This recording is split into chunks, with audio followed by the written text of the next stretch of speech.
তাহলে আমি আবারও বলছি 1918 সালের 8 জানুয়ারি প্রেসিডেন্ট উড্রো উইলসন প্রথম বিশ্বযুদ্ধ পরবর্তী সময়ে বিশ্ব শান্তি ও নিরাপত্তা প্রতিষ্ঠায় ঐতিহাসিক 14 দফা ঘোষণা করেন। তাইকে দেখেন এই 14 দফার মধ্যে বলেন তো কততম দফায় জাতিপুঞ্জ গঠনের কথা বলা ছিল? 14তম দফা, এটা বিশেষ পরীক্ষা আসছে। তাহলে 14তম দফায় তিনি জাতিপুঞ্জ গঠনের কথা বলেছিলেন। তাহলে 14তম দফায় তিনি জাতিপুঞ্জ গঠনের কথা বলেছিলেন।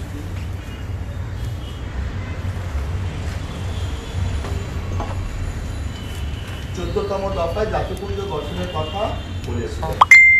আচ্ছা,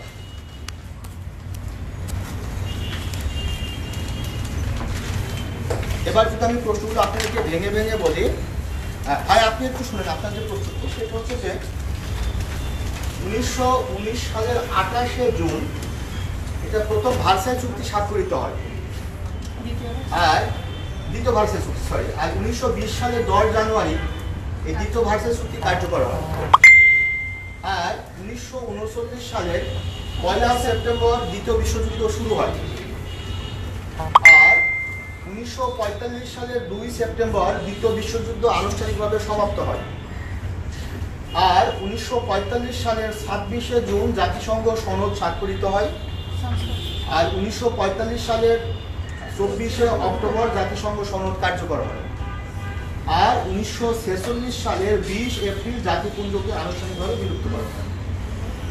ধারাবাহিক যদি আপনাকে আমি বলি, তাহলে প্রথম কথা হচ্ছে যে এই দ্বিতীয় ভার্সাই চুক্তি যেদিন স্বাক্ষরিত হয়েছে জাতিপুঞ্জ সেদিন গঠিত হয়েছে, আর দ্বিতীয় ভার্সাই চুক্তি যেদিনকে কার্যকর হয়েছে জাতিপুঞ্জ ওই দিনকে আনুষ্ঠানিকভাবে যাত্রা শুরু করেছে, আর দ্বিতীয় বিশ্বযুদ্ধ যেদিন শুরু হয়েছে সেদিনকে জাতিসংঘ এই জাতিপুঞ্জ বিলুপ্ত হয়ে গেছে। বিলুপ্ত হয়ে গেছে বলতে সেটা অকার্যকর, এটি প্রমাণিত হয়েছে। আর দ্বিতীয় বিশ্বযুদ্ধের পরে যখন জাতিসংঘের জন্ম হয়েছে তারপরে জাতিপুঞ্জকে আনুষ্ঠানিকভাবে চূড়ান্তভাবে বিদায় জানানো হয়েছে। ভাই ক্লিয়ার মেসেজ? তাহলে আমি যদি প্রশ্ন করি জাতিপুঞ্জ কবে গঠিত হয়, তাহলে উত্তরটা অ্যাকচুয়ালি কি হওয়ার কথা 1919 সালের 28 জুন। আর জাতিপুঞ্জ কবে বিলুপ্ত হয়েছে? যেদিন দ্বিতীয় বিশ্বযুদ্ধ বেঁধেছে সেদিন জাতিপুঞ্জ বিলুপ্ত হয়েছে 1939 সালে 1 সেপ্টেম্বর। আর জাতিপুঞ্জ কবে আনুষ্ঠানিকভাবে যাত্রা শুরু করেছে বা গঠিত হয়েছে? 1920 সালের 10 জানুয়ারি। আর জাতিপুঞ্জ আনুষ্ঠানিকভাবে কবে বিলুপ্ত হয়েছে? 1946 সালের 20 এপ্রিল। Message clear? এবার দেখেন 1946 সালে 20 এপ্রিল কেন আনুষ্ঠানিকভাবে বিলুপ্ত হয়েছে? কারণ তার আগে জাতিসংঘ গঠিত হয়েছে। এই হচ্ছে মূল ইনফরমেশন। তারপরে জাতিপুঞ্জ গঠনের লক্ষ্যে আমেরিকার কোন প্রেসিডেন্ট উদ্যোগী ছিলেন? সেটা হচ্ছে উড্রো উইলসন। কোন সময়কার প্রেসিডেন্ট? প্রথম বিশ্বযুদ্ধকালীন প্রেসিডেন্ট। তারপরে জাতিপুঞ্জের হেডকোয়ার্টার বা সচিবালয় বা সদর দপ্তর কোথায় ছিল? সুইজারল্যান্ডের জেনেভায়। আর জাতিপুঞ্জের প্রথম মহাসচিব যিনি ছিলেন তার নাম হচ্ছে স্যার এরিক ড্রামন্ড, আর সর্বশেষ যিনি ছিলেন তার নাম হচ্ছে সিল লেস্টার, আর মাঝখানে একজন ছিলেন, এই মুহূর্তে সে নামটি আমার মনে নেই। যাই হোক সেটি পরীক্ষা আসবেও না। আপনার জন্য ইম্পর্টেন্ট তথ্য ছিল সর্বশেষ কে ছিলেন আর প্রথমে কে ছিলেন। এ পর্যন্ত কোনো বিশেষ আসেনি, আসতে হতে পারে। তাহলে আমরা একটা জিনিস, একটা সিদ্ধান্ত উপনীত হলাম, জাতিপুঞ্জ সেদিনই বিলুপ্ত হয়েছে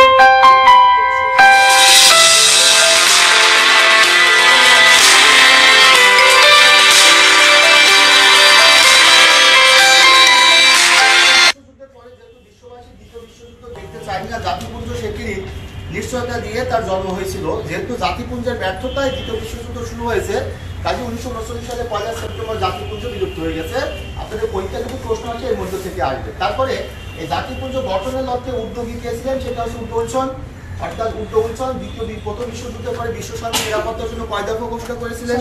14 দফার 5ম দফায় তিনি জাতিপুঞ্জ গঠনের কথা বলেছিলেন 14তম দফা। আচ্ছা, এবার আমরা লিখব জাতিসংঘ গঠনের পটভূমি।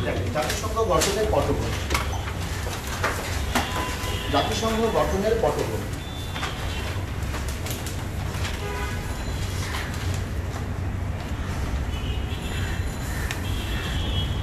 তো জাতিসংঘ গঠনকল্পে অনেকগুলো সম্মেলন হয়েছিল। গুরুত্বপূর্ণ যে সম্মেলনগুলো যদি আমরা বলি, প্রথমে আমরা যেটি লিখবো সেটা হচ্ছে যে, আচ্ছা, জাতিসংঘের আরেকটি নাম আছে, সেটির নাম কি জানেন? জাতিসংঘের আরেকটি নাম জাতিসংঘ গঠনের পটভূমি।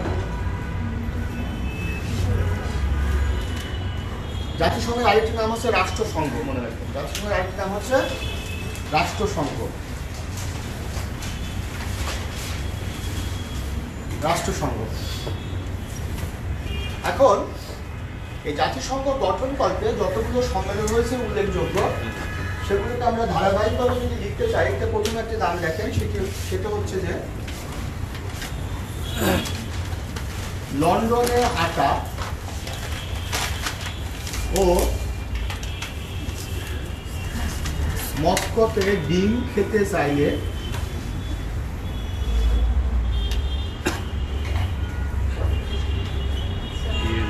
ইয়েস বলে সাইন করে দিন।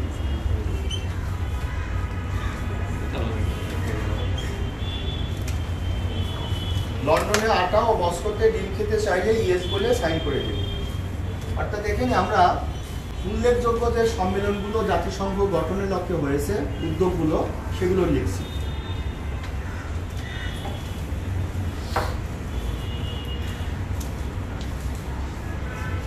এগুলো হচ্ছে জাতিসংঘ গঠনকল্পে যে উদ্যোগগুলো গৃহীত হয়েছে।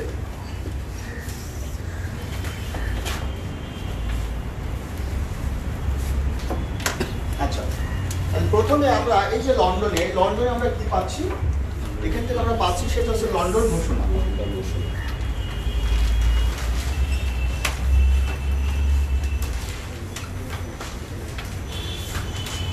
2 নম্বর যেটা আমরা পাচ্ছি সেটা হচ্ছে আটলান্টিক সনদ।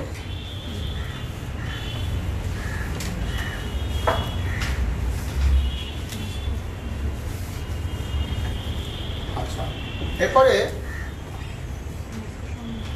3 নম্বর যেটা আমরা পাচ্ছি সেটা ওতে ওয়াশিংটন সম্মেলন।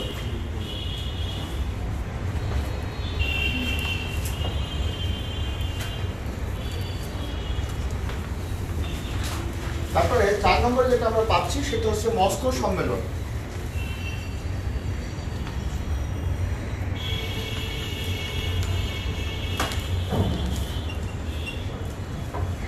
এরপরে ডাম্বারটন ওক সম্মেলন। ডাম্বারটন ওকস সম্মেলন। ডাম্বারটন ওকস সম্মেলন। তারপর এরপর আমরা যেটা পাচ্ছি সেটা হচ্ছে ডাম্বারটন ওকস সম্মেলন। হ্যাঁ, আচ্ছা আচ্ছা, ও তার আগে আছে তেহরান সম্মেলন। হ্যাঁ, তার আগে দেখেন তেহরান সম্মেলন। ডাম্বারটন ওকসের আগে দেখেন তেহরান সম্মেলন। আচ্ছা, এটা আমরা তেহরান সম্মেলনটা লিখি। হ্যাঁ,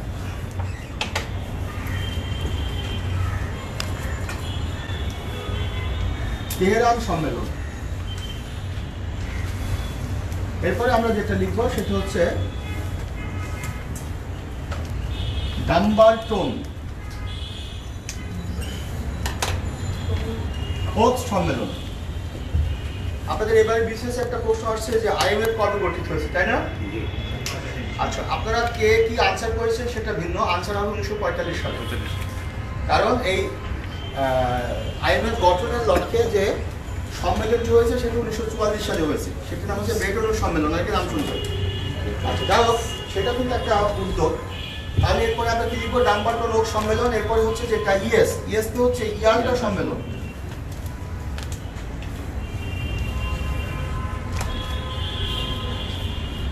ইয়াল্টা সম্মেলন। আচ্ছা, এরপরে আমরা এই যে সাইন করে দিন, এটাকে আমরা যেটা লিখবো সেটা হচ্ছে সান ফ্রান্সিসকো সম্মেলন। সান ফ্রান্সিসকো সম্মেলন।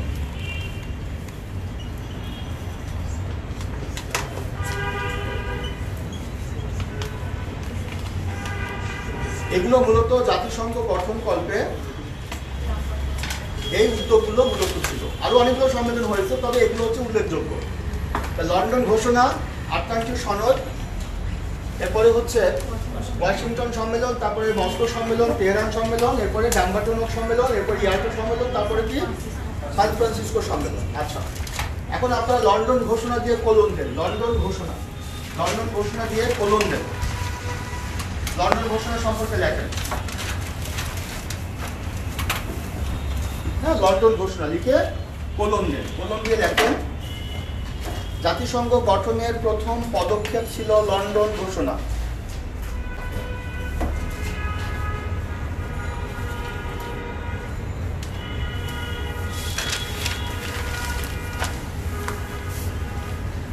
জাতিসংঘ গঠনের প্রথম পদক্ষেপ ছিল লন্ডন ঘোষণা। তাহলে এটা একটা ইনফরমেশন। তাইলে দেখেন 1941 সালের 12 জুন 1941 সালের 12 জুন 1941 সালে 12 জুন আপনারা আন্ডারলাইন করেন। লন্ডনের জেমস প্রাসাদে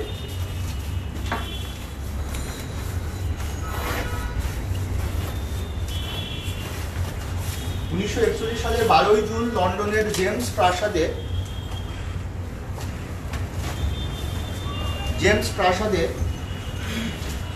ইউরোপের 9টি দেশের সরকার প্রধান মিলিত হয়ে 1941 সালে 12 জুন লন্ডনের জেমস প্রাসাদে ইউরোপের 9টি দেশের সরকার প্রধান মিলিত হয়ে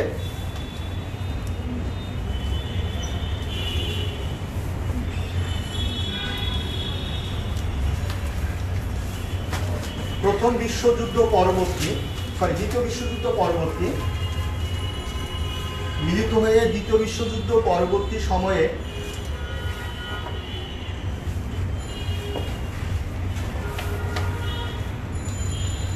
বিশ্ব শান্তি ও নিরাপত্তা দ্বিতীয় বিশ্বযুদ্ধ পরবর্তী সময়ে বিশ্ব শান্তি ও নিরাপত্তা প্রতিষ্ঠার লক্ষ্যে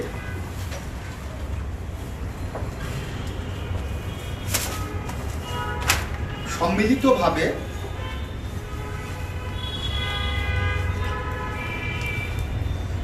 যে ঘোষণা দেন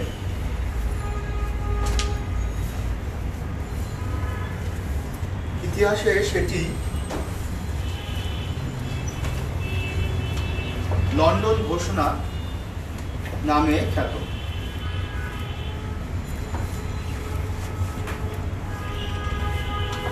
তাহলে আমরা এখান থেকে কি তথ্যগুলো পেলাম বিশেষ পরীক্ষায় প্রিলিমিনারি প্রশ্নে আসার জন্য?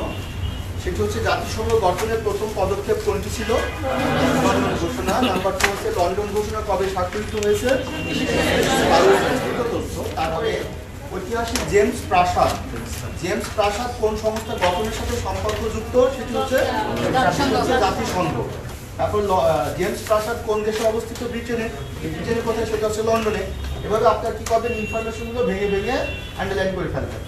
আচ্ছা, এরপরে যেটি দেখেন সেটা হচ্ছে আটলান্টিক সনদ।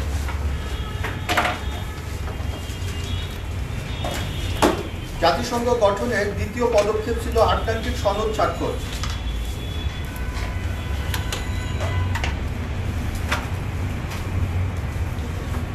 জাতিসংঘ গঠনের দ্বিতীয় পদক্ষেপ ছিল আটলান্টিক সনদ স্বাক্ষর।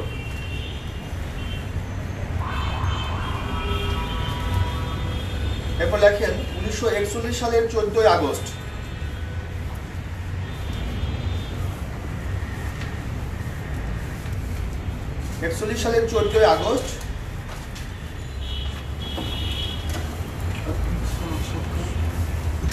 ব্রিটিশ রণতরী 41 সালের 14 আগস্ট ব্রিটিশ রণতরী প্রিন্সেস অফ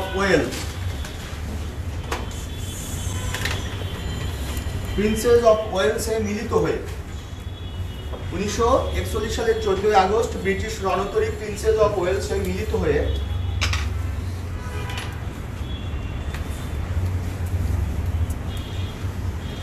হয়ে মার্কিন প্রেসিডেন্ট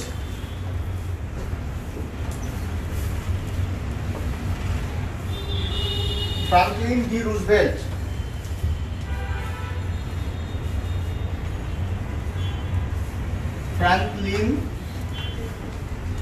ডি রুজভেল্ট ও ব্রিটিশ প্রধানমন্ত্রী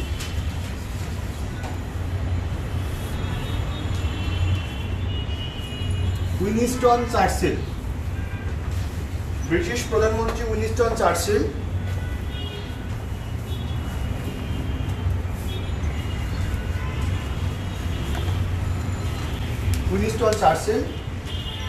দ্বিতীয় বিশ্বযুদ্ধ পরবর্তী সময়ে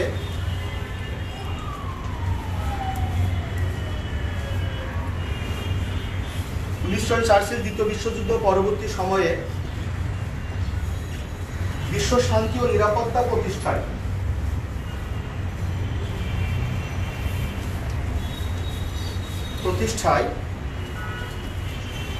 বিশ্বযুদ্ধ পরবর্তী সময়ে বিশ্ব শান্তি ও নিরাপত্তা প্রতিষ্ঠায়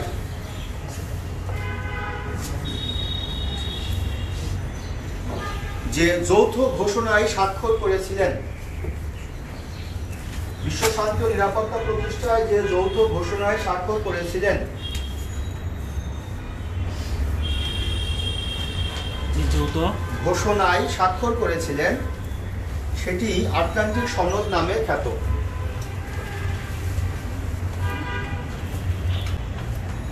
আচ্ছা, আপনাদেরকে একটা কথা বলে রাখি যে what is the difference between politician and statesman? কেউ কি পার্থক্যটি জানেন? স্টেটম্যান এবং পলিটিশিয়ানের মধ্যে পার্থক্য? স্টেটম্যান মানে রাষ্ট্রনায়ক আর পলিটিশিয়ান মানে রাজনীতিবিদ। তো পলিটিশিয়ান এবং স্টেটম্যানের মধ্যে পার্থক্য হচ্ছে পলিটিশিয়ান সবসময় তার নিজের কথা চিন্তা করে, আর স্টেটম্যান কি চিন্তা করে? মানুষের কথা চিন্তা করে, অর্থাৎ দেশের মানুষের কথা চিন্তা করে। পলিটিক্স মানে তো ইন্টারেস্ট। তাহলে দেখেন আজকে মার্কিন যুক্তরাষ্ট্র কেন পৃথিবীকে ডমিনেট করছে, কেন পৃথিবীতে মার্কিন যুক্তরাষ্ট্রের ডমিনেশন রয়েছে, এবং টিল নাও আমেরিকা কিন্তু সুপার পাওয়ার। কেন? যেমনটা আমি আপনাদেরকে যদি বলি সেটা হচ্ছে, আপনারা জানেন যে আমেরিকান হিস্ট্রি যদি আপনারা পড়েন তাহলে জানেন যে once upon time America was the colony of Great Britain. America তার কলোনি ছিল, গ্রেট ব্রিটেনের কলোনি ছিল। তো এর অনেক ইতিহাস আছে। সেই গ্রেট ব্রিটেনের কলোনি ছিল আমেরিকা।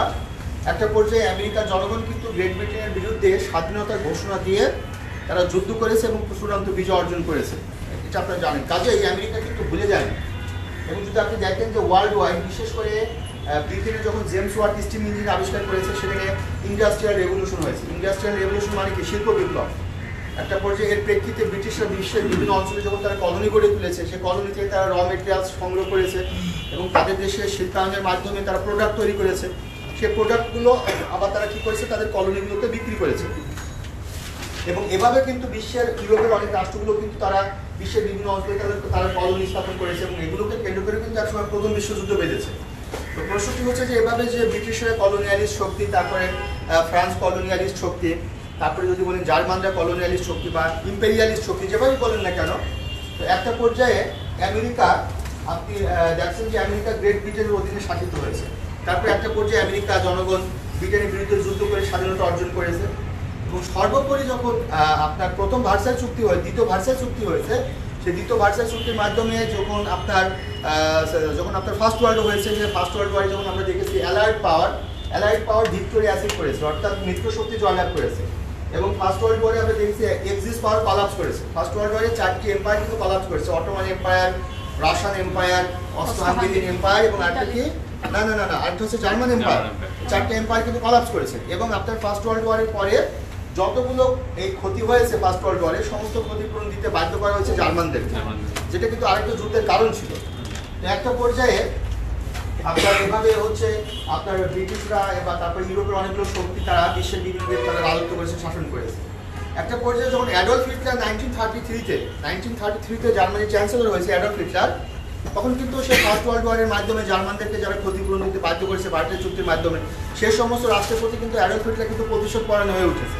এবং তাই ধারাবাহিকতায় 1939-এর 1 সেপ্টেম্বর জার্মানি পোল্যান্ড অ্যাটাক করেছে এবং এর মধ্যে দিয়ে কিন্তু সেকেন্ড ওয়ার্ল্ড ওয়ার আনুষ্ঠানিকভাবে সমাপ্ত শুরু হয়েছে।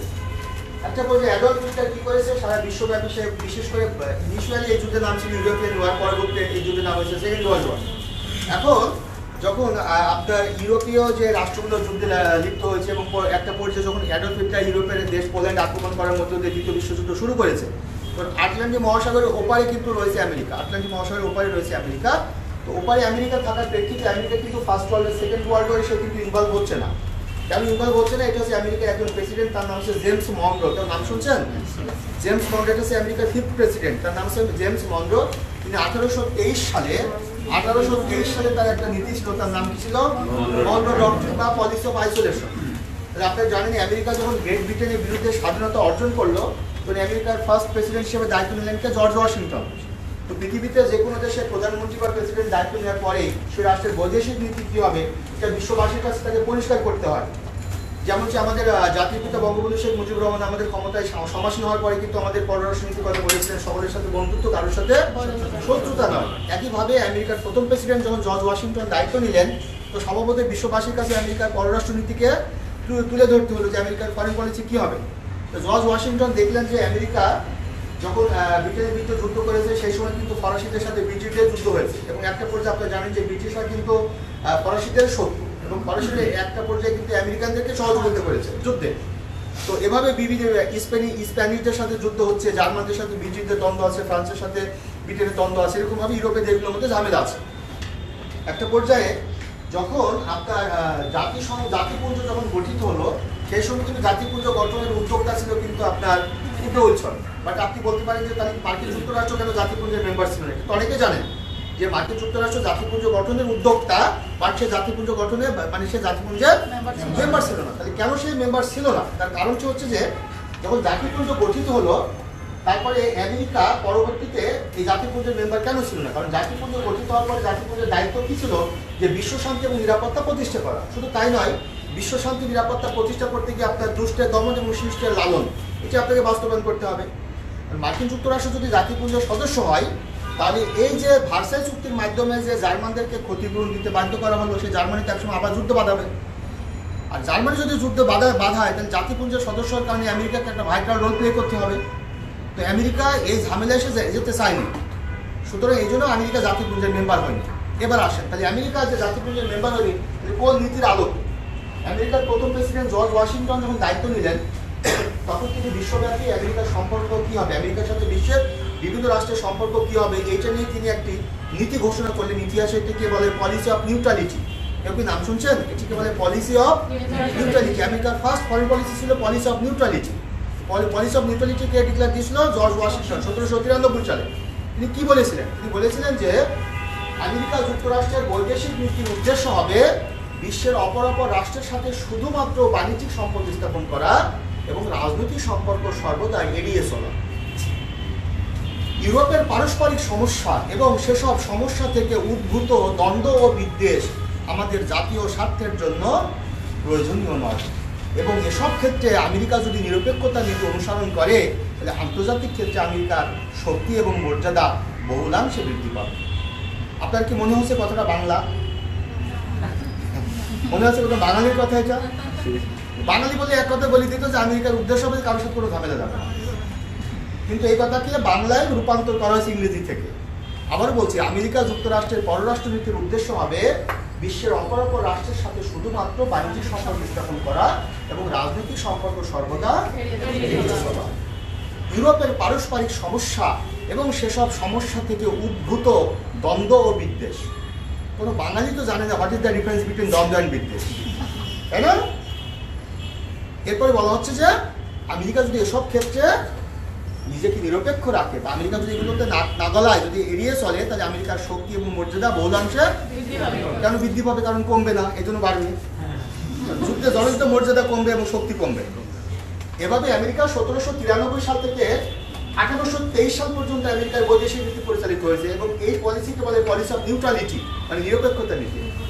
পঞ্চম প্রেসিডেন্ট জেমস মনরো 1823 সালে ডিক্লেয়ার দিয়েছিল যে আমেরিকা যুক্তরাষ্ট্রের বৈদেশিক নীতির উদ্দেশ্য হবে যে আমেরিকার এই অংশে, আমেরিকা বলতে নর্থ আমেরিকা এবং সাউথ আমেরিকা মিলে, এই অংশে ইউরোপ কিংবা অন্য কোনো দেশ যাতে তার উপনিবেশ স্থাপন করতে না পারে, কলোনি স্থাপন করতে না পারে, এবং আমেরিকা বিশ্ব রাজনীতির গতি প্রবাহ থেকে নিজেদেরকে বিচ্ছিন্ন করে রাখবে। দুটো কথা, একটা আছে আমেরিকা বিশ্ব রাজনীতির গতি প্রবাহ থেকে নিজেদেরকে কি করে ফেলবে? বিচ্ছিন্ন করে রাখবে, এবং একই সাথে এই অংশে যাতে ইউরোপীয় কোনো কলোনিয়ালিস্ট শক্তি নতুন করে কলোনি স্থাপন করতে না পারে তা প্রতিহত করবে। এই যে জেমস মনরোর এই নীতিকে বলা হয়েছে মনরো নীতি বা মনরো ডক্ট্রিন বা পলিসি অফ আইসোলেশন। এভাবে আমেরিকা 1823 সাল থেকে 1941 সালের 7 ডিসেম্বর পর্যন্ত এই নীতির উপর ভিত্তি করে চলেছে। যদি বলেন যে মাঝখানে দুটো ঘটনা ঘটেছে, নাম্বার 1 হচ্ছে যে 1917 সালে আমেরিকা ফার্স্ট ওয়ার্ল্ড ওয়ারে পার্টিসিপেট করেছে, আর 1898 সালে আমেরিকার সাথে স্পেনের যুদ্ধ বেঁধেছে। আমেরিকার সাথে স্পেনের যুদ্ধ কেন বেঁধেছে এটা বুঝতে হলে আপনাকে সেই লেনিনের বিখ্যাত উক্তিতে আপনাকে চলে যেতে হবে, the highest stage of capitalism is imperialism. সেই ঘটনাটা আমি আপনাদেরকে পরে বলবো যে 1898 সালে আমেরিকা স্পেন যুদ্ধ কেন হয়েছে। আজকে চায়না কেন তার যে ক্লাসিক্যাল কমিউনিজম সেখান থেকে সে ফেরত এসে কেন সে মার্কেট ইকোনমি গ্রহণ করার পরে আমেরিকা চায়না কেন সেই চায়নাকে বলা হচ্ছে যে নিউ কলোনিয়ালিস্ট শক্তি। চায়না কি করতে চাচ্ছে? কারণ চায়না যখন ইকোনমিক্যালি সে ডেভেলপ করছে তখন তার মধ্যে একটা বাসনা তৈরি হচ্ছে কিভাবে তার টেরিটরি বাড়াবে, এবং টেরিটরি বাড়ে জোর করে রাষ্ট্র দখল করাকে সেটাকে বলে ইম্পেরিয়ালিজম। কিন্তু চায়না সেই পোস্ট কলোনির মধ্যে যাচ্ছে না, টেরিটোরিয়াল কলোনির মধ্যে যাচ্ছে না, সে চলে যাচ্ছে কিসের মধ্যে যে বিভিন্ন দেশকে লোন দিচ্ছে। লোন দেওয়ার পরে যখন সে শোধ করতে পারছে না তখন তাদের উপর নতুন নতুন শর্ত আরোপ করছে। আলটিমেটলি কলোনিয়ালিজম এবং ইম্পেরিয়ালিজমের উদ্দেশ্য কি? যে আলটিমেটলি আপনি আমার উপর ডিপেন্ডেন্ট হবেন। দেখেন আমি একটা ইন্টারেস্টিং ঘটনা বলছি আটলান্টিক সনদের ক্ষেত্রে, আপনারা বোঝার চেষ্টা করেন। একটা পর্যায়ে আমেরিকা কিন্তু এই নীতির উপর ভিত্তি করে চলেছে, এবং শেষ অবধি যখন আমেরিকা এই 1823 সালে মন্ট্রিয়াল নীতির উপরে চলেছে, 1941 সালে আমেরিকা এই নীতির উপরেই চলেছে। 1941 সালে 7 ডিসেম্বর যখন জাপান আমেরিকার পার্ল হারবার অ্যাটাক করেছে তখন কিন্তু সে policy of neutrality, policy of isolation সেখান থেকে আমেরিকা ফেরত এসেছে, এবং আমেরিকা সেকেন্ড ওয়ার্ল্ড ওয়ারে আনুষ্ঠানিকভাবে কি করেছে? পার্টিসিপেট করেছে। এবং তারপর থেকে যদি আমেরিকার ফরেন পলিসি দেখেন তাহলে অনেকগুলো, এর মধ্যে তারপরে যদি আপনি বলেন সেটা হচ্ছে ট্রুম্যান ডক্ট্রিনের কথা আমরা বলতে পারি, এর মধ্যে অনেকগুলো পর্যায়ে এসে বর্তমানে হচ্ছে বাইডেন ডক্ট্রিন। আপনি জানেন সেটা কি করবে পরবর্তীতে। তো প্রশ্নটি হচ্ছে যে এই আটলান্টিক সনদে কি হয়েছিল। এবার মেসেজটা আপনি দেখেন, যখন সেকেন্ড ওয়ার্ল্ড ওয়ার শুরু হয়ে গেল, হিটলার এই যুদ্ধ শুরু করেছে, আমেরিকা ওপার থেকে ভালো মতোই হিসাব করতেছে যে যুদ্ধের লেখাই যে যুদ্ধের ইতিহাস হিটলার লেখা শুরু করেছে, এই যুদ্ধ হিটলার মানে এই ইতিহাস হিটলার শেষ করতে পারবে না, আমেরিকাকে সামহাও এই যুদ্ধে যুক্ত হতে হবে। ঠিক তাই হয়েছিল। 41 সালের 14 আগস্ট আটলান্টিক মহাসাগরে ব্রিটিশ রণতরী প্রিন্সেস অফ ওয়েলস এবং আমেরিকার রণতরী ছিল অগাস্টা। শেষ পর্যন্ত প্রিন্সেস অফ ওয়েলসের দুই মহান নেতা মিলিত হলেন, কে রুজভেল্ট এবং চার্চিল। মিলিত হওয়ার পরে চার্চিল সাহেব রুজভেল্টের শরণাপন্ন হলেন যে মিস্টার প্রেসিডেন্ট আপনি এখন আমাকে একটু বাঁচান। তো কিভাবে আপনাকে বাঁচাবো? রুজভেল্ট বললেন চার্চিলকে আপনাকে আমি কিভাবে বাঁচাবো? তো তখন চার্চিল বললেন যে দেখেন হিটলার যেভাবে আমাকে আক্রমণ করা শুরু করেছে তাতে আপনি হচ্ছে নতুন শক্তি, আপনি যদি এই যুদ্ধে না জড়ান, আপনি যদি এই যুদ্ধে আমাকে সহযোগিতা না করেন তাহলে হিটলার আমার দেশকে ছিন্ন বিচ্ছিন্ন করে ফেলবে। তো এক পর্যায়ে রুজভেল্ট তো এই অপেক্ষায় ছিলেন, একদিন তো দীর্ঘদিন যাবত তুমি তো শাসন করেছো আমাকে, ওই যে বলছিলাম না যে ক্ষমতা কিন্তু কারোর কাছে চিরস্থায়ী হয় না। রুজভেল্ট তো আগে বুঝতে পেরেছে সুযোগ তো তার কাছে আসবে। এবার রুজভেল্ট তাকে বলছে যে আমি তো আপনাকে বাঁচানোর জন্য প্রস্তুত আছি, আপনাকে তো সহযোগিতা আমি করবো, তবে হুজুর শর্ত প্রযোজ্য। যে জিপির মতো হ্যাঁ, এখানে 5 মিনিটে ছবি তোলা হয়, কিন্তু ছবিটা কয় মিনিটে দেওয়া হয় সেটা তো ব্যাপার। মানে আপনাকে তো আমি সাহায্য করবো, বাট শর্ত প্রযোজ্য। শর্তটা কি? চার্চিল বলছেন হুজুর শর্ত কি? তখন রুজভেল্ট বললেন শর্ত হচ্ছে যে আমেরিকা সেকেন্ড ওয়ার্ল্ড ওয়ারে পার্টিসিপেট করবে এবং আপনার পক্ষে যুদ্ধ করবে, বাট যুদ্ধ শেষ হওয়ার পরে ওয়ার্ল্ড ওয়াইড আপনার অধীনে যে সমস্ত কলোনিগুলো রয়েছে সেগুলোকে যে মহামান্য সেলফ ডিটারমিনেশন দিতে হবে। সেলফ ডিটারমিনেশনের বাংলা কি জানেন? আত্মনিয়ন্ত্রণ অধিকার, অর্থাৎ তাদেরকে ছেড়ে দিতে হবে। এখন ব্রিটিশ প্রধানমন্ত্রী চার্চিল আটলান্টিক মহাসাগরে এত পরিমাণ পানি, তারপর তার গলা শুকিয়ে গেল, যে বিরাট শর্ত দিয়েছে। আর রুজভেল্ট বুঝতে পেরেছে যে শর্ত কিন্তু আটলান্টিক এই শর্ত কিন্তু সহজে চার্চিল মানবে না। কারণ রুজভেল্ট চার্চিলকে বলে মহামান্য আমি কিন্তু আপনাকে বাধ্য করছি না শর্ত মানতে, আপনি মানতেও পারেন নাও মানতে পারেন। তখন চার্চিল দ্রুত অঙ্ক কষে ফেললেন, অঙ্ক কষে দেখলেন রুজভেল্টের শর্তে যদি তিনি রাজি হন তাহলে ব্রিটিশ রানী বেঁচে যাবে, বাট রানীর মুকুটে যে অনেকগুলো পালক আছে সে পালকগুলো খসে যাবে। মানে বোঝাতে পারছি কি বোঝাতে চাচ্ছি? হ্যাঁ, আর যদি আমি এই শর্তে রাজি না হই তো রানীও যাবে, পালকও যাবে, মুকুটও চলে যাবে। কোথায় চলে যাবে? অ্যাডলফ হিটলার নিয়ে যাবে কোথায়? জাপানিতে। রানীকে বাঁচাতে হবে, মুকুট না থাকে না থাকুক, পালক না থাকে না থাকুক। স্বাক্ষর হয়ে গেল আটলান্টিক সনদ। এখন যদি বলেন যে আমেরিকার উদ্দেশ্য কি ছিল? আমেরিকার উদ্দেশ্য ছিল ব্রিটিশরা, ফরাসিরা, এভাবে পর্তুগিজরা, স্প্যানিশরা ওয়ার্ল্ড ওয়াইড তারা শাসন করেছে, দস্যু পাঠিয়ে অপরের সম্পদ লুণ্ঠন করে নিয়ে এসেছে।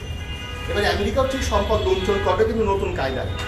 আগে কলোনিগুলোকে মুক্ত করতে হবে, এরপরে ওই কলোনিগুলোর মধ্যে আমেরিকা এমন কিছু ঘুড়ি তৈরি করবে যে ঘুড়ির লাঠাই থাকবে আমেরিকার হাতে, আর সেই ঘুড়ি বেড়াবে ওই সমস্ত কলোনিগুলো।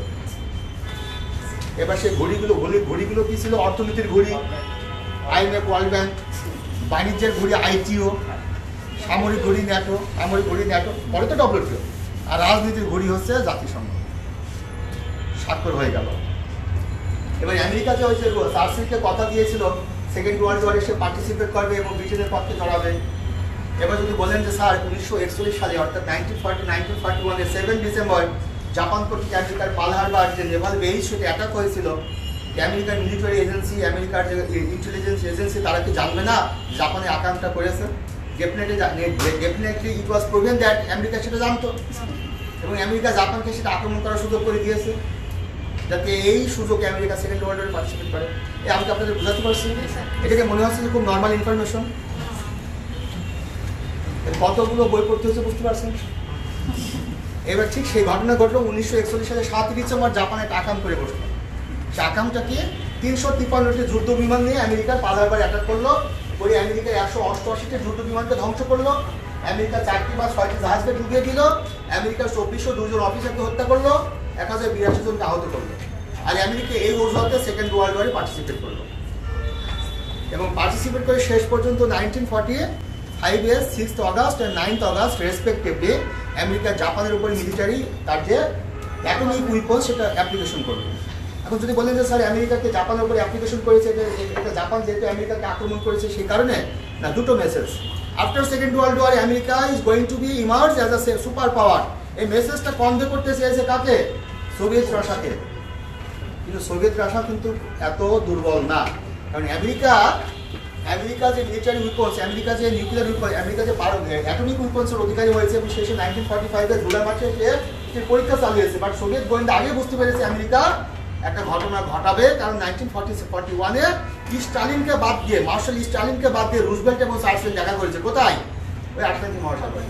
সো এখানে নিশ্চয়ই কোনো ঝামেলা আছে এবং সোভিয়েত গোয়েন্দা সংস্থা খোঁজ নিয়েছে আমেরিকা মিলিটারি, আমেরিকা সে নিউক্লিয়ার উইপন্স বা অ্যাটমিক উইপন্স তৈরি করবে এবং যে কারণে সোভিয়েত 1943-তে সোভিয়েত নিউক্লিয়ার উইপন্সের প্রথম সে কি করেছে? পরীক্ষা চালিয়েছে, মানে সে প্রথম কর্মসূচি হাতে নিয়েছে।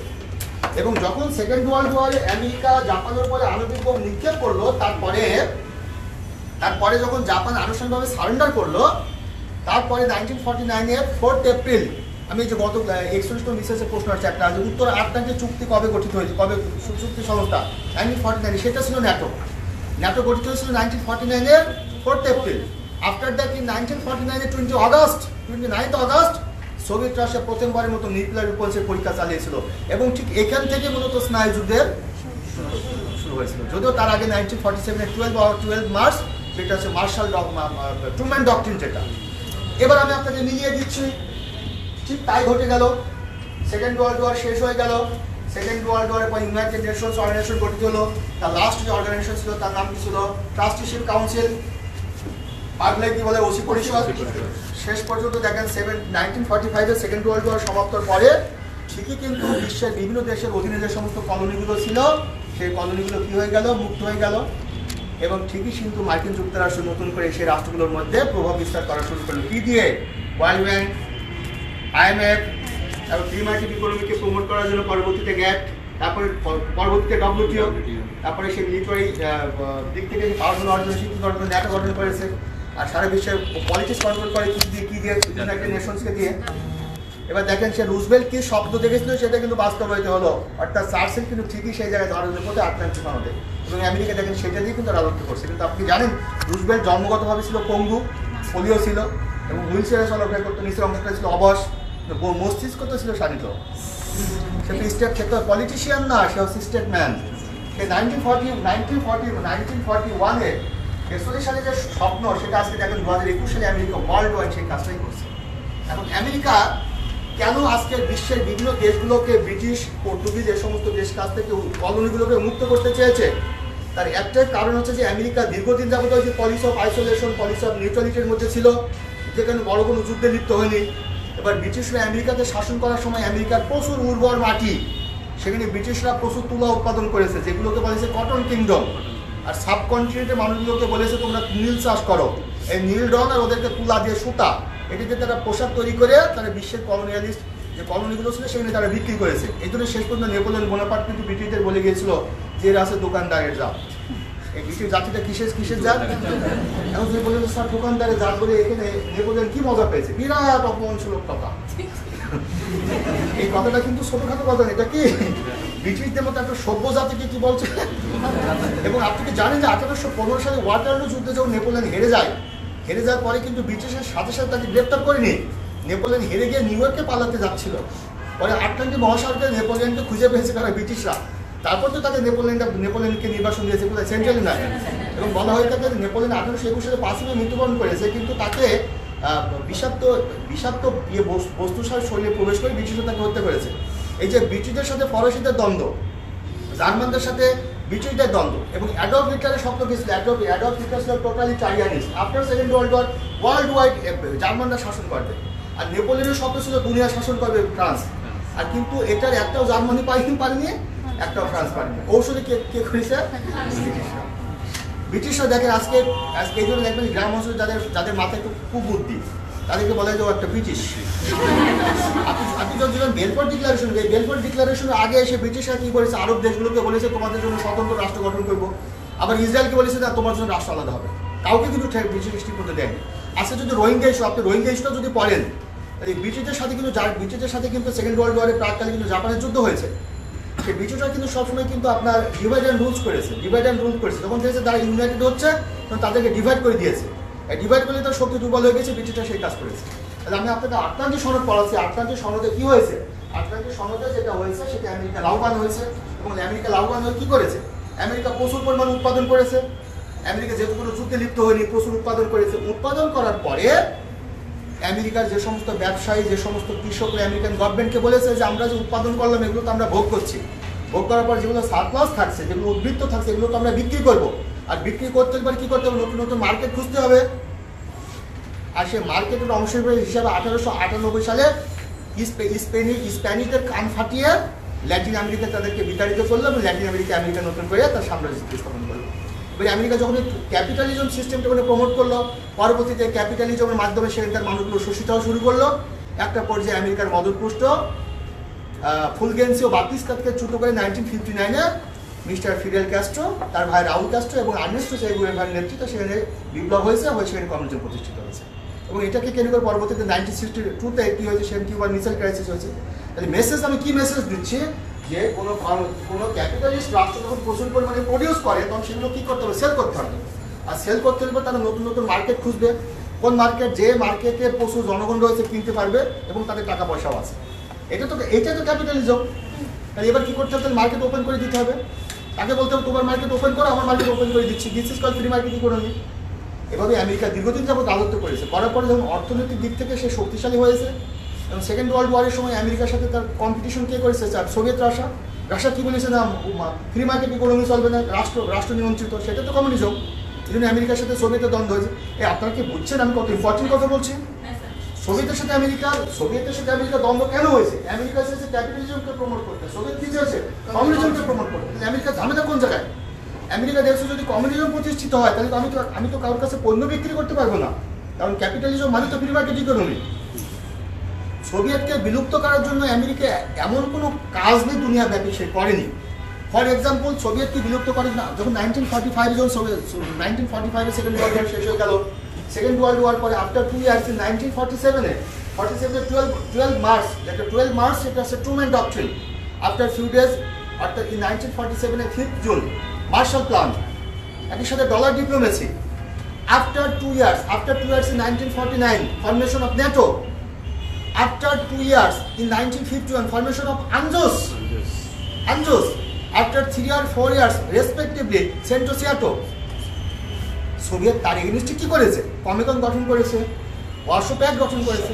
একটা পর্যায়ে আমেরিকা সোভিয়েতকে নিয়ন্ত্রণ করার জন্য সে ডমিনো থিওরি প্রয়োগ করেছে। ওয়ার্ল্ড ওয়ার, আপনি যদি বলেন কোরিয়ান ওয়ার, আপনি যদি বলেন ভিয়েতনাম ওয়ার, ইভেন 1971 আমাদের লিবারেশন ওয়ারে কিন্তু কোল্ড ওয়ারের একটা বড় ইম্প্যাক্ট ছিল। শেষ অবধি 1985-এ ক্ষমতা এসেছে মিস্টার মিখাইল গর্বাচেভ।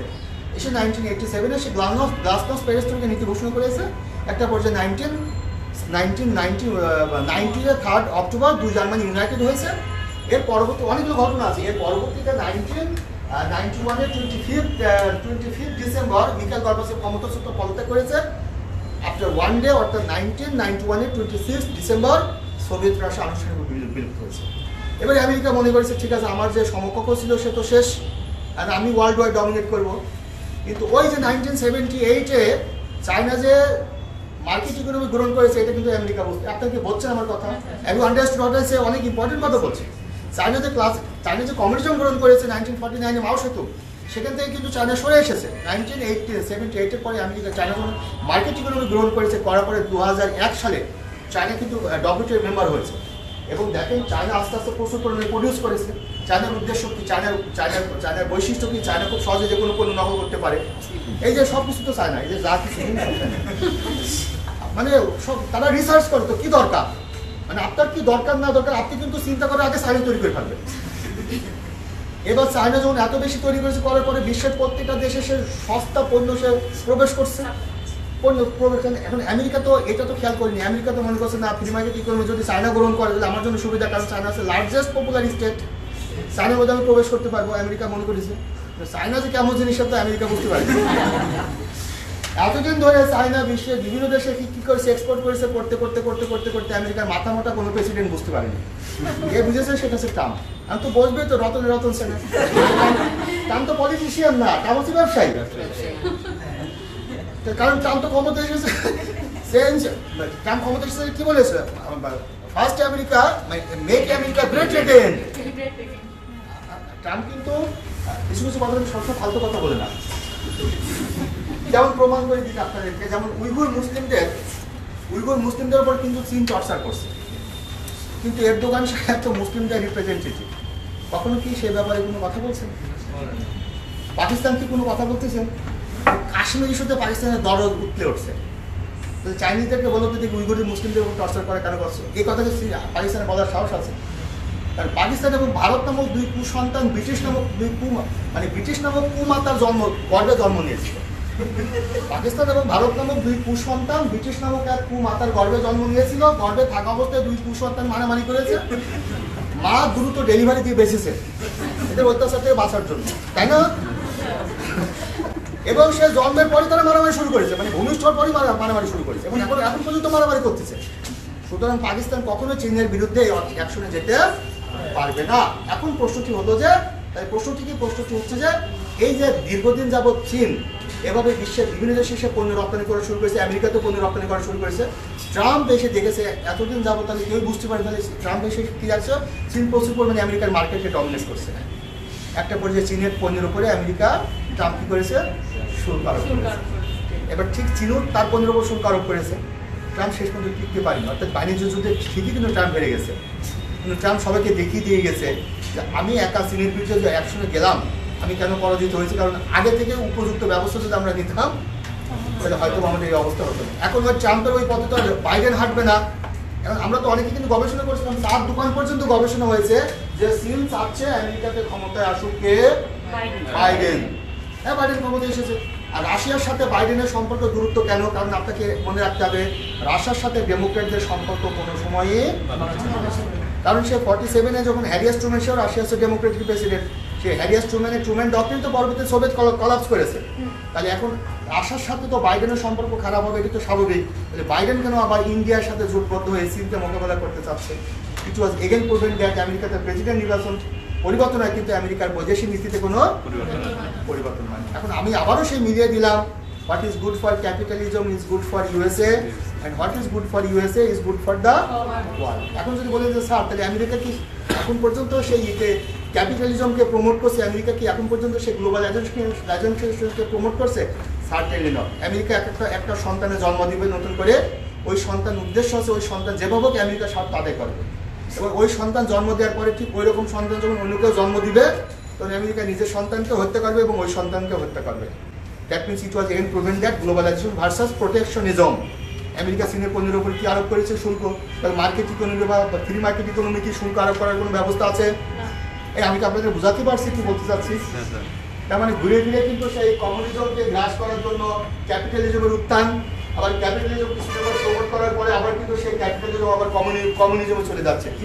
কিভাবে হচ্ছে শুল্ক আরোপ করছে। আর পৃথিবীতে এখন যদি বলেন স্যার তাহলে পৃথিবীতে সমাপ্ত হবে কোন মতাদর্শ দ্বারা? সমাপ্ত হবে না, একটা নতুন জিনিস তৈরি হবে, কিছুদিন যাবত চলবে, আবার তৈরি হবে, এভাবে চলতে চলতে ঘুরতে ঘুরতে ঘুরতে দুনিয়া শেষ হয়ে যাবে। মাঝখান থেকে আমার একটা কোনো পরিবর্তন হবে না। কেন পরিবর্তন হবে না? Because we are poor. Why we are poor? Because we are poor. Yes. Why we are poor? Because according to Ragnar Nars, Estonian economist Ragnar Nars, he was asked, sir, why our country is poor? So sir বলছে, yes, vicious circle of poverty. According to Ragnar Nars, our country is poor because it is poor. Since it is poor, that is why it is poor. তাহলে এখান থেকে আমরা সরে যেতে পারবো না। তাহলে কোনো একটা সময় কলোনিয়ালিস্ট শক্তির অধীনে আমরা ছিলাম, এবার আমরা আসতেছি নিউ কলোনিয়ালিস্ট শক্তির অধীনে। আমরা আপনার ফরেন পলিসি নির্ধারণ করে দেশে বিশ্বে দেখবো, তারপরে কিসের ইন্ডিপেন্ডেন্স হবে।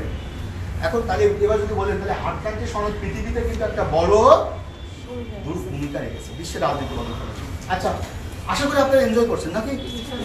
আচ্ছা, এরপর কি আছে, কোন সম্মেলন? আচ্ছা, মাথা পেন করছে এত কথা আমি যে। আচ্ছা দেখেন, ওয়াশিংটন সম্মেলন দেখেন।